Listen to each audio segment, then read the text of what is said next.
ಎಲ್ರಿಗೂ ನಮಸ್ಕಾರ. ಎಲ್ಲರೂ ಹೇಗಿದ್ದೀರಾ? ಎಲ್ಲರೂ ರಾಯರ ಕೃಪೆಯಿಂದ ಚೆನ್ನಾಗಿದ್ದೀರಾ ಅಂತ ನಾನು ಭಾವಿಸ್ತೀನಿ. ರಾಯರು ಎಲ್ರಿಗೂ ಸುಖ, ಶಾಂತಿ, ನೆಮ್ಮದಿ, ಆರೋಗ್ಯ, ಭಾಗ್ಯ ಕೊಟ್ಟು ಕಾಪಾಡಲಿ ಅಂತ ನಾನು ರಾಯರ ಹತ್ರ ಪ್ರಾರ್ಥನೆ ಮಾಡ್ತೀನಿ. ನಾನು ಇನ್ನೇನು ಕಾರ್ತಿಕ ಮಾಸ ಬರ್ತಿದೆಯಲ್ಲ, ಕಾರ್ತಿಕ ಮಾಸ ಬರ್ತಿದ್ದಾಗೇ ರಾಯರಿಗೆ ಯಾವ ರೀತಿ ನಾವು ವಿಶೇಷವಾದ ಪೂಜೆ ಮಾಡೋವಂಥದ್ದು ಮತ್ತು ಯಾವ ರೀತಿ ನಾವು ರಾಯರನ್ನು ಪೂಜೆ ಮಾಡಿದ್ರೆ ಯಾವ ರೀತಿ ನಮ್ಗೆ ಅನುಗ್ರಹ ಮಾಡ್ತಾರೆ ಅನ್ನೋದನ್ನ ಈ ಕಾರ್ತಿಕ ಮಾಸ ಅಂತಂದರೆ ತುಂಬ ವಿಶೇಷವಾದಂಥದ್ದು. ಏಕೆಂತಂದರೆ ಎಲ್ಲ ದೇವಸ್ಥಾನಗಳಲ್ಲೂ ಕಾರ್ತಿಕ ಮಾಸ ಅಂತಂದರೆ ಒಂದು ವಿಶೇಷತೆ ಅನ್ನೋದು ಇದ್ದೇ ಇರುತ್ತೆ. ಶ್ರಾವಣದಲ್ಲಾಗಿರ್ಬೋದು, ಶ್ರಾವಣ ಮಾಸ ಅನ್ನೋದು ಅಷ್ಟೇ ವಿಶೇಷತೆ ಹೊಂದಿರುತ್ತೆ. ಈ ಕಾರ್ತಿಕ ಮಾಸ ಅನ್ನೋದು ಅಷ್ಟೇ ಎಲ್ಲ ದೇವಸ್ಥಾನಗಳನ್ನು ಒಂದು ದೀಪಾರಾಧನೆ ಮಾಡೋದಾಗಿರ್ಬೋದು, ಒಂದು ವಿಶೇಷ ಪೂಜೆ ಮಾಡೋದಾಗಿರ್ಬೋದು ನಡೀತಿರುತ್ತೆ. ಆದರೆ ನಾವು ಮನೆಯಲ್ಲಿ ಯಾವ ರೀತಿ ಮಾಡೋದು, ರಾಯರಿಗಾಗಲಿ ನಮ್ಮನೆ ದೇವ್ರುಗಳಿಗಾಗಲಿ ನಾವು ಯಾವ ರೀತಿ ಮಾಡ್ಕೊಳ್ಳೋದು ಅಂತ ನನಗೆ ಗೊತ್ತಿದ್ದಷ್ಟು ನಾನು ತಿಳಿಸ್ತಾ ಹೋಗ್ತೀನಿ. ಏಕೆಂದರೆ ನಾನು ವರ್ಷ ಕಾರ್ತಿಕ ಮಾಸದಲ್ಲಿ ನಾನು ಯಾವ ರೀತಿ ಒಂದು ಪೂಜೆ ಮಾಡ್ಕೋತೀನಿ, ಯಾವ ರೀತಿ ಎಲ್ಲೆಲ್ಲಿ ನಾನು ದೀಪ ಹಚ್ಚುತ್ತೀನಿ ಅಂತ ನಾನು ಈ ವಿಡಿಯೋದಲ್ಲಿ ತಿಳಿಸ್ತಾ ಹೋಗ್ತೀನಿ. ಕಾರ್ತಿಕ ಸೋಮವಾರ ಬಲಿಪಾಂಡಮಿ ಮುಗಿತಿದ್ದಂಗೆ ಕಾರ್ತಿಕ ಬರುತ್ತಲ್ಲ, ಕಾರ್ತಿಕ ಸೋಮವಾರದಿಂದ ಸ್ಟಾರ್ಟ್ ಮಾಡ್ಕೊಳ್ಳೋವಂಥದ್ದು ನಾನು ಮಾಡೋದು. ಕಾರ್ತಿಕ ಸೋಮವಾರದಿಂದ ಸ್ಟಾರ್ಟ್ ಮಾಡ್ಕೋತೀನಿ. ಮನೆ ದೇವ್ರ ಹತ್ರ 2 ದೀಪ ಹಚ್ಕೋತೀನಿ. ಮನೆ ದೇವ್ರ ಹತ್ರ 2 ದೀಪ, ರಾಯರಿಗಂತೂ ನಾನು ಕಂಟಿನ್ಯೂಸ್ ಆಗಿ ತುಪ್ಪದ ದೀಪನೇ ಹಚ್ಚೋದು. ನೀವು ಮನೆ ದೇವ್ರಿಗೆ ಬೇಕಿದ್ರೂ ತುಪ್ಪದ ದೀಪ ಹಚ್ಬೋದು. ವಾರದಲ್ಲಿ ಒಂದು ದಿವಸನಾದರೂ ಹಚ್ಚಿ. ಯಾಕೆ ಅಂತಂದರೆ ಒಂದು ಮನೆ ದೇವರ ಅನುಗ್ರಹ ಅನ್ನೋದು ನಮಗಿರುತ್ತೆ, ರಾಯರ ಒಂದು ಅನುಗ್ರಹ ಅನ್ನೋದಿರುತ್ತೆ. ಯಾಕೆ ಅಂತಂದರೆ ನಾವು ಎಲ್ಲೋ ಹೋಗ್ತೀವಿ, ಎಲ್ಲೋ ಕಳಿತೀವಿ. ಅದರಲ್ಲಿ ತಿಂಗ್ಳಿಗೆ 500 ರೂಪಾಯಿ ಖರ್ಚು ಮಾಡಿದ್ರೆ ಅರ್ಧ kg ತುಪ್ಪ ಕೊಡ್ತಾರೆ. ಅರ್ಧ kg ತುಪ್ಪ ಅಂತಂದರೆ ದೇವ್ರ ಮನೆಯಲ್ಲಿ ಇಟ್ಟರೆ ದೇವ್ರುಗಳ್ಗೆ ಹಚ್ಕೊಳ್ಳೋ ಅಂಥದ್ದು. ನೀವು ಹೊರಗಡೆ ಹಚ್ಚೋದೆಲ್ಲ ಮಾಮೂಲಿ ಆಯಿಲ್ ಬೆಟ್ಟೆ ಹಚ್ಕೊಳ್ಳಿ. ಅದರಲ್ಲೂ ವಿಶೇಷ ಅಂತಂದರೆ ಕೊಬ್ಬರಿನ ಎಣ್ಣೆನಲ್ಲಿ ಹಚ್ಚಿದ್ರೆ ಇನ್ನೂ ತುಂಬ ಒಳ್ಳೆಯ ಅನುಗ್ರಹ. ಏಕೆಂತಂದರೆ ನಾವು ತುಪ್ಪದಲ್ಲಿ ಹಚ್ಚೋದಷ್ಟೇ ಒಂದು ಶ್ರೇಷ್ಠತೆ ಅನ್ನೋದು ಒಂದಿದೆ ಕೊಬ್ಬರಿ ಎಣ್ಣೆ. ನಮ್ಮನೆಯಲ್ಲಿ ನಾನು ಕೊಬ್ಬರಿ ಎಣ್ಣೆನೇ ಯೂಸ್ ಮಾಡೋದು. ಸುಮಾರು ನಾವು ಒಂದು 10-12 ವರ್ಷದಿಂದನೂ ಅಷ್ಟೇ ನಾವು ಕೊಬ್ಬರಿ ಎಣ್ಣೆನಲ್ಲೇ ಅಡುಗೆಗಾಗಿರ್ಬೋದು, ಇಲ್ಲ ಒಂದು ದೀಪಕ್ಕಾಗಿರ್ಬೋದು, ಫುಲ್ಲು ನಮ್ಮ ಮನೆಯಲ್ಲೆಲ್ಲ ನಾವು ಕೊಬ್ಬರಿ ಎಣ್ಣೆನೇ ಆಡಿಸ್ಕೊಂಬರೋದು. ಏಕೆಂದರೆ ಊರಿಂದ ನಾವು ತೆಂಗಿನಕಾಯಿ ತೊಗೊಂಬರ್ತೀವಿ, ಕೊಬ್ಬರಿ ತೊಗೊಂಬರ್ತೀವಿ. ಆ ಕೊಬ್ಬರಿ ಜೊತೆಗೆ ಸ್ವಲ್ಪ ಕಡಲೆಕಾಯಿ ಬೀಜ ಮಿಕ್ಸ್ ಮಾಡಿಸ್ಬಿಟ್ಟು ಅದನ್ನ ಗಾಣದಲ್ಲಿ ನಾವು ಆಡಿಸ್ಕೊಂಡು ಸಪ್ರೇಟು ಕೊಬ್ಬರಿ ಎಣ್ಣೆ ಬೇರೆ ಬಿಡಿಸ್ಕೋತೀವಿ. ಈ ಥರ ಕಡಲೆಕಾಯಿ ಬೀಜ ಇದು ಆಡಿಸಿದಂಥದನ್ನು ಅಡುಗೆಗೆ ಉಪಯೋಗಿಸ್ಕೋತೀವಿ. ಆದರೆ ನಾನು ಹೇಳ್ತೀನಿ, ನೀವು ಎಲ್ಲ ಅದೇ ರೀತಿ ಮಾಡಬೇಕು ಅಂತ ಏನಿಲ್ಲ. ಕೆಲವ್ರಿಗೆ ಹಳ್ಳಿ ಕಡೆಯಿಂದ ಕೊಬ್ಬರಿ ಬರುತ್ತೆ, ಆ ಥರ ಮಾಡ್ಕೋಬೋದು. ಕೆಲವ್ರಿಗೆ ಅದು ಸಾಧ್ಯವಾಗೋದಿಲ್ಲ. ಆ ಥರ ಇರಬೇಕಾದ್ರೆ ನೀವೇನು ಮಾಡ್ತೀರ ಅಂದರೆ, ಗಾಣದ ಎಣ್ಣೆ ಇರುತ್ತಲ್ಲ, ಗಾಣದಲ್ಲಿ ಎಣ್ಣೆ ತೆಗಿತಾರಲ್ಲ, ಅಲ್ಲಿ ಮಿಲ್ ಹತ್ರ ಹೋದರೆ ಶುದ್ಧವಾದ ಕೊಬ್ಬರಿ ಎಣ್ಣೆ ಕೊಡ್ತಾರೆ. ಅದನ್ನು ಒಂದು ಬಾಟ್ಲು ತೊಗೊಂಬನ್ನಿ. ನಿಮಗೆ 1 ತಿಂಗಳೆಲ್ಲ ಆಗುತ್ತೆ. 1 kg ಎಣ್ಣೆ ತಂದರೆ 1 ತಿಂಗಳೆಲ್ಲ ಆಗುತ್ತೆ. ವಿಶೇಷತೆ ಅಂತಂದರೆ ಕೊಬ್ಬರಿ ಎಣ್ಣೆಯಲ್ಲಿ ಹಚ್ಚಿದ್ರೆ ತುಂಬ ಒಳ್ಳೆಯದಾಗುತ್ತೆ. ಅದರಲ್ಲೂ ರಾಯರಿಗೆ ತುಪ್ಪದ ದೀಪ ಹಚ್ಚಿ. ತುಪ್ಪದ ದೀಪ ಈ ಕಾರ್ತಿಕ ಮಾಸದಲ್ಲಿ ತುಪ್ಪದ ದೀಪ ಹಚ್ಚಿದ್ರೆ ತುಂಬ ಒಳ್ಳೆಯದು, ತುಂಬ ಅನುಗ್ರಹ ಮಾಡ್ತಾರೆ. ಒಂದು ಅರ್ಧ kg ತುಪ್ಪ ತಂದಿಟ್ಕೊಳ್ಳಿ ಸಾಕು. ತಂದಿಟ್ಕೊಂಡ್ರೆ ಡೈಲಿ ನೀವು ಹಚ್ಚಿದ್ರೂ ಒಳ್ಳೆಯದು. ನಾನು ಡೈಲಿ ಹಚ್ಚುತ್ತೀನಿ ಏಕೆಂದರೆ ನನ್ನ ಕಷ್ಟದ ಮುಂದೆ ನಾನು ಹೇಳಿದ್ನಲ್ಲ, ನಾನು 1 ದಿನದಲ್ಲಿ 9 ಊಟ ಬಿಟ್ಟರು, ನನ್ನ ಮಕ್ಳಿಗೆ 9 ಊಟ ಬಿಡಿಸಿದ್ರು, ಆ ದುಡ್ಡಲ್ಲಿ ನಾನು ರಾಯರಿಗೆ ಕಡ್ಡಿ ಕರ್ಪೂರ ತುಪ್ಪ ತಂದು ಹಚ್ಚೋ ಅಂಥದ್ದು ನಾನು ಆ ರೀತಿ ಯೋಚನೆ ಮಾಡ್ತೀನಿ. ಯಾಕೆಂತಂದರೆ ನಾನು ಇದ್ದಿದ್ದ ಕಷ್ಟಕ್ಕೂ ನಾನು ಇವಾಗ ದೇವರು ನನಗೆ ಕೊಟ್ಟಿರೋದಕ್ಕೂ ದೇವರೇ ಕೊಟ್ಟಿರೋದು, ದೇವ್ರಿಗೆ ಮಾಡೋಣ. ನಾನು 9 ಉಪವಾಸ ಇದ್ರೂ ಪರವಾಗಿಲ್ಲ, ದೇವ್ರಿಗೆ ಮಾಡೋಣ ಅಂತ ನಾನು ಆ ಥರ ತಂದಿಟ್ಕೋತೀನಿ. ಒಂದು ಅರ್ಧ kg ತುಪ್ಪ ಅಂದರೆ ನಾನು ಮನೆಯಲ್ಲೇ ರೆಡಿ ಮಾಡ್ಕೋತೀನಿ ಹಂಗಾಗಿ ಎಲ್ರಿಗೂ ಅದು ಮನೆಯಲ್ಲಿ ಸಾಧ್ಯವಾಗೋದಿಲ್ಲ. ನೀವು ಹೊರಗಡೆ ರೆಡಿಮೇಡ್ ತೊಗೊಂಬಂದು ಅದನ್ನು ಒಂದು ಸತಿ ನೀವೇನು ಮಾಡ್ತೀರ ಗೊತ್ತಾ, ಡೈರೆಕ್ಟ್ ಹಾಕ್ತಿದ್ದಂಗೆ ಹಚ್ಚೋದಕ್ಕೆ ಹೋಗಬೇಡಿ. ನೀವು ಸ್ವಲ್ಪ ಮನೆಯಲ್ಲಿ ವಿಳೆದೆಲೆ ಹಾಕ್ಬಿಟ್ಟು ಕಾಯಿಸಿ, ಅದಕ್ಕೆ ಉಪ್ಪು ಏನು ಹಾಕೋದಕ್ಕೆ ಹೋಗಬೇಡಿ. ಅದೇ ಥರ ತುಪ್ಪನ ಒಂದು ವಿಳೆದೆಲೆ ಹಾಕ್ಬಿಟ್ಟು ಕಾಯಿಸ್ಬಿಟ್ಟು ಅದನ್ನು ಶೋಧಿಸ್ಕೊಂಡು ಒಂದು ಬಾಕ್ಸಲ್ಲಿ ಹಾಕ್ಬಿಟ್ಟು ದೇವ್ರ ಮನೆಯಲ್ಲಿ ಇಟ್ಬಿಡಿ. ಅದು ದೇವ್ರಿಗೆ 1 ತಿಂಗಳಾಗುತ್ತೆ. ಒಂದು ಅರ್ಧ kg ತಂದರೆ ಕಾರ್ತಿಕ ಮಾಸದಲ್ಲಿ ಯಾವ ರೀತಿ ಎಲ್ಲೆಲ್ಲಿ ದೀಪ ಹಚ್ಚಬೇಕು ಅಂತ ನಾನು ಹೇಳ್ತಾ ಹೋಗ್ತೀನಿ. ಮನೆ ದೇವ್ರ ಹತ್ರ 2 ದೀಪ ಹಚ್ಚಿ, ನೀವು ರಾಯರಿಗೆ 2 ದೀಪ ಹಚ್ಚಿ. ಮತ್ತು ಇನ್ನೊಂದು ದೀಪನ ಏನು ಮಾಡಬೇಕು ಅಂತಂದರೆ ತುಳಸಿ ಹತ್ರ ಹಚ್ಚಬೇಕು. ನಾವು ತುಳಸಿ ಹತ್ರ ಕಾರ್ತಿಕ ಮಾಸದಲ್ಲಿ ದೀಪ ಹಚ್ಚೋದ್ರಿಂದ ತುಂಬ ಅನುಗ್ರಹ ಆಗುತ್ತೆ. ಯಾಕೆ ಅಂತಂದರೆ ಸಾಕ್ಷಾತ್ ಶ್ರೀ ವಿಷ್ಣುದೇವ ಅದರಲ್ಲಿರ್ತಾರೆ. ವಿಷ್ಣುದೇವ ಇರ್ತಾರೆ, ತಾಯಿ ಮಹಾಲಕ್ಷ್ಮಿ ಇರ್ತಾರೆ. ಹಾಗಾಗಿ ವಿಷ್ಣುದೇವ ಮಹಾಲಕ್ಷ್ಮಿ ಇರೋವಂಥ ತುಳಸಿನಲ್ಲಿ ಇರೋದ್ರಿಂದನೇ ನಾವು ದೀಪ ಹಚ್ಕೊಳ್ಳೋದ್ರಿಂದ ಕಾರ್ತಿಕ ಮಾಸದಲ್ಲಿ ತುಂಬ ಒಳ್ಳೆಯದಾಗುತ್ತೆ. ನೀವು ಡೈಲಿ ತುಳಸಿ ಹತ್ರ ಒಂದೊಂದು ದೀಪ ಹಚ್ಬಿಟ್ಟು ಮುಸ್ಸಂಜೆ ಟೈಮಲ್ಲಿ ಪೂಜೆ ಮಾಡಿ. ನೀವು ರಾಯರಿಗೆ ತುಪ್ಪ ದೀಪನೇ ಹಚ್ಚಿ. ನೀವು ಮನೆ ದೇವ್ರಿಗೆ ಸಾಧ್ಯವಾದರೆ ತುಪ್ಪ ಬಿಟ್ಟು ಹಚ್ಚಿ, ಕಾರ್ತಿಕ ಸೋಮವಾರದಲ್ಲಿ ಬಿಟ್ಟು ಹಚ್ಚಿ. ಡೈಲಿ ಆಗೋದಿಲ್ಲ, ಯಾಕೆ ಅಂತಂದರೆ ಡೈಲಿ ಹಚ್ಚೋಕ್ಕಾಗೋದಿಲ್ಲ. ಡೈಲಿ ಆಯಿಲೇ ಬಿಟ್ಕೊಳ್ಳಿ. ಕಾರ್ತಿಕ ಸೋಮವಾರದಲ್ಲಿ ತುಪ್ಪ ದೀಪದಿಂದ ಹಚ್ಚಿ. ರಾಯರಿಗೆ ಎವ್ರಿಡೇ ನೀವು ತುಪ್ಪ ದೀಪ ಹಚ್ಚಿದ್ರು ತುಂಬ ಒಳ್ಳೆಯದಾಗುತ್ತೆ. ಇಲ್ಲ ನಮ್ಗೆ ಸಾಧ್ಯವಾಗಲ್ಲ ಅಂತಂದರೆ ಏನು ಮಾಡ್ತೀರಾ ಗೊತ್ತಾ, ಕಾರ್ತಿಕ ಸೋಮವಾರ ದಿವಸನೇ ಹಚ್ಚಿ. ಅದರಲ್ಲೂ ಈ ಕಾರ್ತಿಕ ಸೋಮವಾರದಲ್ಲಿ ನಾನು ಹೇಳಿದ್ನಲ್ಲ, ಕೊಬ್ಬರಿ ಎಣ್ಣೆಯಿಂದ ಹಚ್ಚಿದ್ರೆ ತುಂಬ ಒಳ್ಳೆಯದಾಗುತ್ತೆ. ಈ ಕಾರ್ತಿಕ ಮಾಸದಲ್ಲಿ ಹಚ್ಚೋದಕ್ಕೆ ಅಂತಲೇ 1 kg ತಂದು ಇಟ್ಕೊಂಬಿಡಿ. ಬೇರೆ ಟೈಮಲ್ಲೆಲ್ಲ ನೀವು ಆಯಿಲಲ್ಲೇ ಹಚ್ಕೊಳ್ಳಿ. ನೀವು ತಂದಿಟ್ಕೊಂಡು ನೀವು ಮನೆ ದೇವ್ರಿಗೆ ಬೇಕಾದರೆ ಕೊಬ್ಬರಿ ಎಣ್ಣೆನಲ್ಲಿ ಹಚ್ಚಿ, ರಾಯರಿಗೆ ತುಪ್ಪ ದೀಪದಲ್ಲಿ ಹಚ್ಚಿ. ವಾರದಲ್ಲಿ 1 ದಿವಸನಾದರೂ ಮನೆಗೆ ತುಪ್ಪ ದೀಪದಲ್ಲಿ ಹಚ್ಚಿ. ಹೊರಗಡೆ ತುಳಸಿ ಹತ್ರ ಮಾಮೂಲಿ ಕೊಬ್ಬರಿ ಎಣ್ಣೆ ಬಿಟ್ಕೊಂಡು ಹಚ್ಚಿ. ಸಂಜೆ ಟೈಮು 5 ದೀಪ ಉರಿಬೇಕು. ಮನೆಯಲ್ಲಿ 5 ದೀಪ ಉರಿಬೇಕು. ನೀವು ಬಾಗ್ಲಲ್ಲಿ ಹಚ್ಚುತ್ತೀರಾ, ಬಾಗ್ಲಲ್ಲೂ ಹಚ್ಚಿ. ತುಳಸಿ ಹತ್ರ ವಿಶೇಷವಾಗಿ ತುಳಸಿ ಹತ್ರ ಹಚ್ಚಲೇಬೇಕಿದು. ಯಾಕೆ ಅಂತಂದರೆ ಸಾಕ್ಷಾತ್ ಶ್ರೀ ವಿಷ್ಣು ತಾಯಿ ಮಹಾಲಕ್ಷ್ಮಿ ನೆಲೆಸಿರೋಂಥ ಜಾಗ ಅದು. ಆ ರಾಯರಿಗೆ ಪ್ರಿಯವಾದಂಥ ತುಳಸಿ ಅಲ್ವಾ, ಹಾಗಾಗಿ ಅಲ್ಲಿ ಹಚ್ಚೋದ್ರಿಂದ ನಮಗೆ ತುಂಬಾ ಒಂದು ಒಳ್ಳೆಯ ಅನುಗ್ರಹ ಆಗುತ್ತೆ. ಮನೆಯಲ್ಲೂ ಅಷ್ಟೇ ತುಂಬ ಒಳ್ಳೆಯದಾಗುತ್ತೆ. ನಾವು ಏನೇ ಒಂದು ಅಂದ್ಕೊಂಡು ಈ ಪೂಜೆ ಮಾಡೋದ್ರಿಂದ, ಒಂದು ದೀಪ ಹಚ್ಚೋದ್ರಿಂದ ಒಂದು ಒಳ್ಳೆಯ ಅನುಗ್ರಹ ಆಗುತ್ತೆ. ನಾನು ಯಾವ ರೀತಿ ಮಾಡ್ತೀನೋ ಅದೇ ರೀತಿ ನಾನು ನಿಮ್ಗೆ ಹೇಳೋದು. ನಾನು ಹೊಸ್ಲ ಹತ್ರ 2 ದೀಪ ಹಚ್ಚುತ್ತೀನಿ. ನಾನು ಡೈಲಿ ಅಷ್ಟೇ. ನಾವು ಅಷ್ಟೊಂದು ತುಂಬ ಎಣ್ಣೆ ಬಿಟ್ಟು ಹಚ್ಚೋಕ್ಕಾಗಿಲ್ಲ ಅಂದರೂ ಸ್ವಲ್ಪನಾದರೂ ಬಿಟ್ಟು ಹಚ್ಚಿ.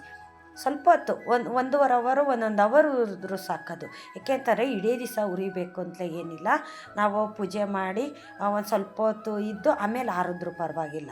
1-2 ಸ್ಪೂನು ಎಣ್ಣೆ ಬಿಟ್ಕೊಂಡು ಹಚ್ಚಿ, ಡೈಲಿ ಹಚ್ಚಿ. ತಿಂಗಳು ಪೂರ್ತಿ ಹಚ್ಚಿದ್ರೆ ತುಂಬ ಒಳ್ಳೆಯದದು. ತುಳಸಿ ಹತ್ರ, ಹೊಸ್ಲ ಹತ್ರ 2 ದೀಪ, ಮನೆ ದೇವ್ರ ಹತ್ರ 2 ದೀಪ, ಮತ್ತು ರಾಯರ ಹತ್ರ 2 ದೀಪ, ಆ ಥರ ಹಚ್ಚಿ. ಈ ಕಾರ್ತಿಕ ಮಾಸದಲ್ಲಿ ನಾವು ಪೂಜೆ ಮಾಡ್ತಾಯಿದ್ದೀವಿ ಅಂತಂದರೆ ಡೈಲಿ ಏನಾದರೂ ಸ್ವಲ್ಪ ನೈವೇದ್ಯ ಮಾಡಿಡಿ. ನಿಮ್ಗೆ ಸಾಧ್ಯವಾದರೆ ನೈವೇದ್ಯ ಮಾಡಿಡಿ. ಇಲ್ಲಾಂದರೆ ಡೈಲಿ 2 ಬಾಳೆಹಣ್ಣು ಇಡಿ ಸಾಕು. ಮತ್ತು ತುಳಸಿ ಹತ್ರ ಏನಾದರೂ ಸ್ವಲ್ಪ ನೈವೇದ್ಯ ಇಡಿ. ಒಂದು ಸ್ವಲ್ಪ 1 ಸ್ಪೂನಷ್ಟು ಅವಲಕ್ಕಿ ಕಲಸಿದ್ರೆ ಅವಲಕ್ಕಿ ಸಕ್ಕರೆ ಕಲಿಸ್ಬಿಟ್ಟು ಅಲ್ಲಿಟ್ಟರೂ ನಡೆಯುತ್ತೆ. ಇಲ್ಲ ಒಂದು ದಿವಸ ಅದು ಇಡಿ, ಇನ್ನೊಂದು ದಿವಸ ಸಕ್ಕರೆ ಮತ್ತು ಕಡಲೆ ಇಡಿ, ಇನ್ನೊಂದು ದಿವಸ ನಿಮ್ಗೆ ಸಾಧ್ಯವಾಯ್ತಾ ಬಾಳೆಹಣ್ಣು ಇಡಿ. ಈ ಥರ ಸ್ವಲ್ಪನೇ ಮಾಡಿ ಇಡಿ. ಅದು ಮಾಡಿದ್ದು ದೇವ್ರ ಹತ್ರನೂ ಇಡ್ಬೋದು, ಹೊರಗಡೆ ತುಳಸಿ ಹತ್ರನೂ ಇಡಬೇಕು.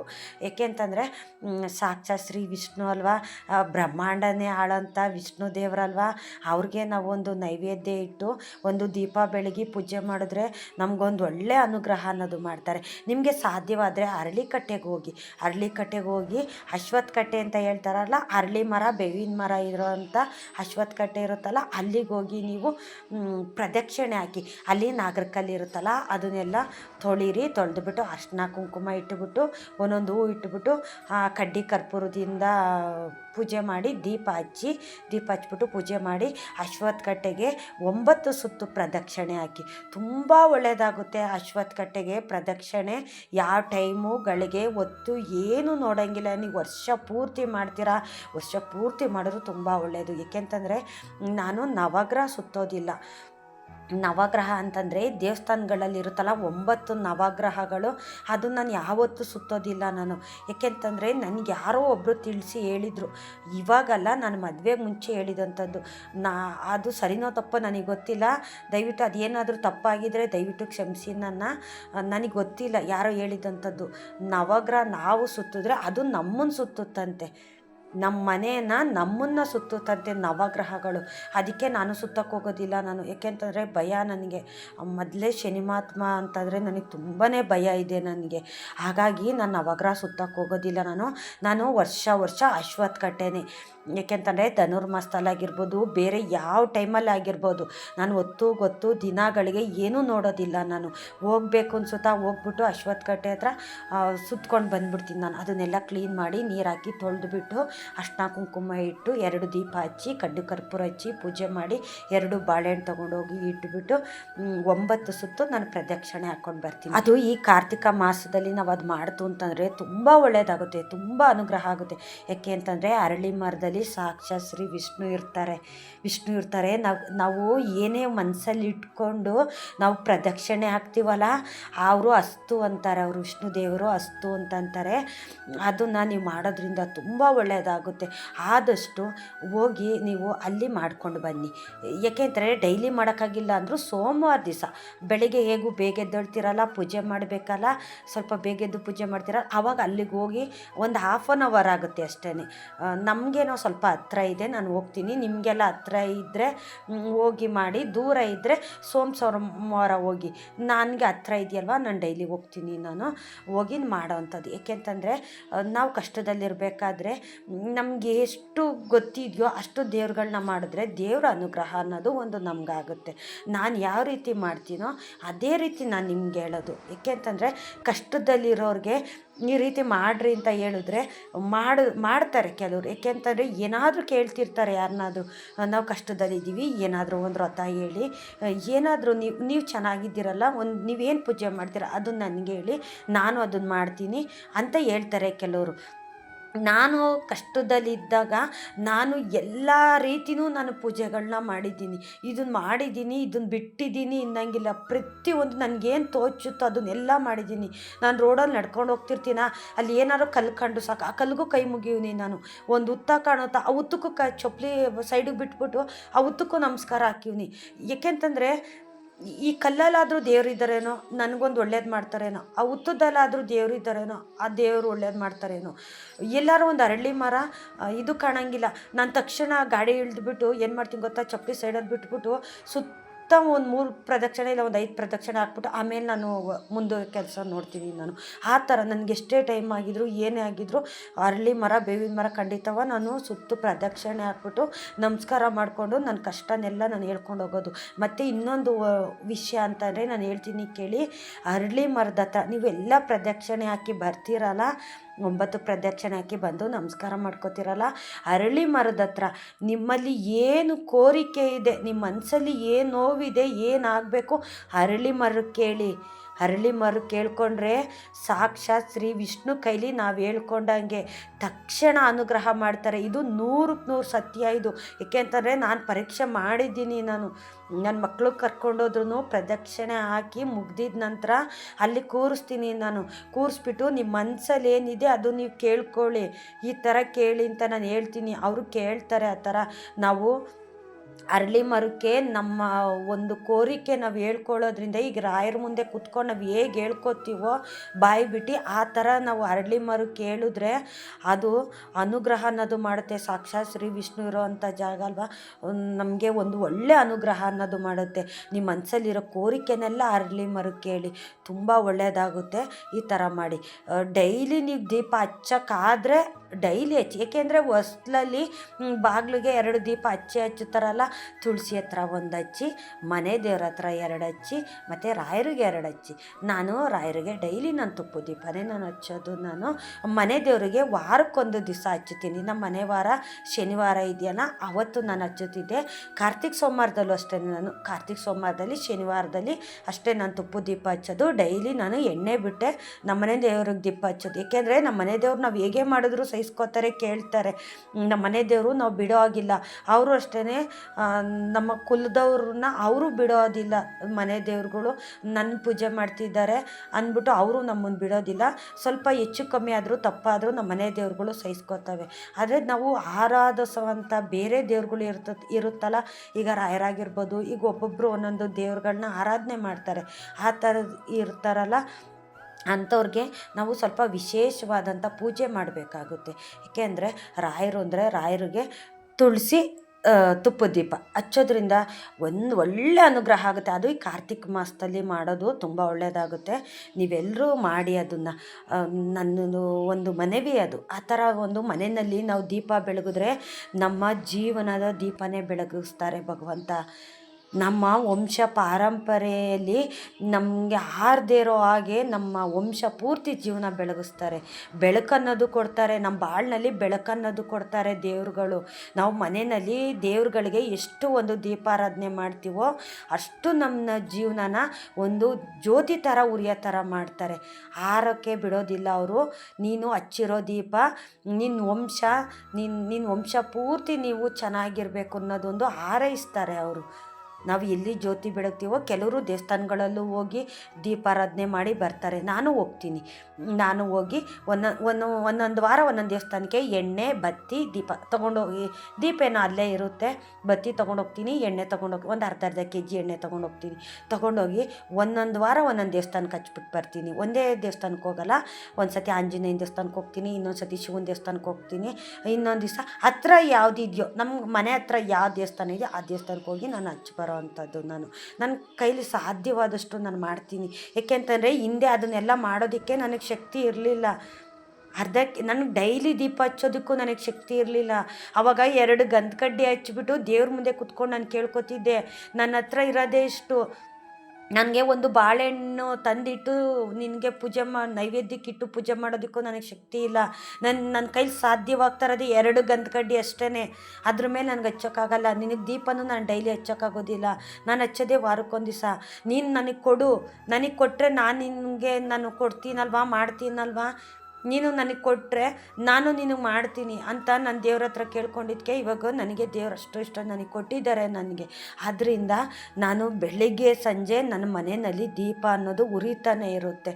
ನಾನು ಹೇಳಿದ್ನಲ್ಲ, ಒಪ್ಪತ್ತು ಊಟ ಇಲ್ಲ ಅಂದರೂ ಪರವಾಗಿಲ್ಲ, ನಾನು ಮನೆಯಲ್ಲಿ ಒಂದು ಅಕ್ಕಿ ರಾಗಿ ಕೈ ಇಲ್ಲ ಅಂದರೂ ಪರವಾಗಿಲ್ಲ, ನಾನು ಮನೆಯಲ್ಲಿ ಒಂದು ದೀಪ ಧೂಪ ಅನ್ನೋದನ್ನ ನಾನು ಬೆಳಗ್ಗೆ ಸಂಜೆ ಹಚ್ಚುತ್ತೀನಿ. ಅಂದರೆ ಏನಾದರೂ ಈ ಸಂಡೇ ಟೈಮು ಏನಾದರೂ ನಾನ್ ವೆಜ್ ಮಾಡಿದ್ರೆ ಅಂಥ ಟೈಮಲ್ಲಿ ನಾನು ಹಚ್ಚೋದಿಲ್ಲ.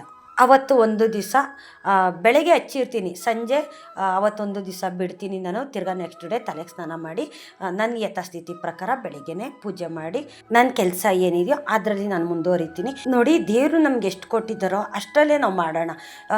ಆಡಂಬರದಿಂದ ಮಾಡಬೇಕು ಅಂತ ದೇವ್ರುಗಳು ಕೇಳಲ್ಲ. ನಮ್ಗೆ ಏನು ಕೊಟ್ಟಿದ್ದಾರೋ ಭಗವಂತ ಅದರಲ್ಲಿ ನಾವು ಮಾಡೋಣ ಅಲ್ವಾ.